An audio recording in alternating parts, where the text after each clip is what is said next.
என்ன?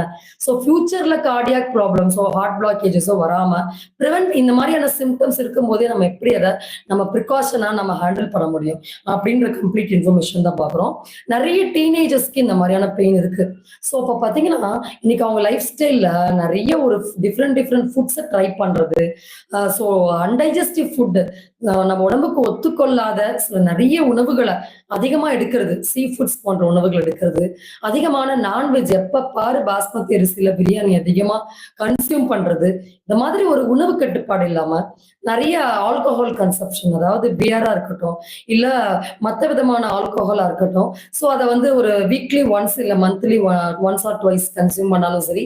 ஸோ இந்த மாதிரியான இதயம் சம்பந்தப்பட்ட பாதிப்புகள் வந்து வருவதற்கு நெறைய வாய்ப்புகள் இருக்கு. ஸோ அப்ப இந்த மாதிரியான லைஃப் ஸ்டைல் ப்ராப்ளம் வந்து ஒரு மெயினான ரீசன். இந்த மாதிரியான பெயின் ரொம்ப யங் ஏஜ்லயே தெரியறதுக்கு. ஸோ டீனேஜ் பீப்புள்கெல்லாம் இல்ல வொர்க்கிங்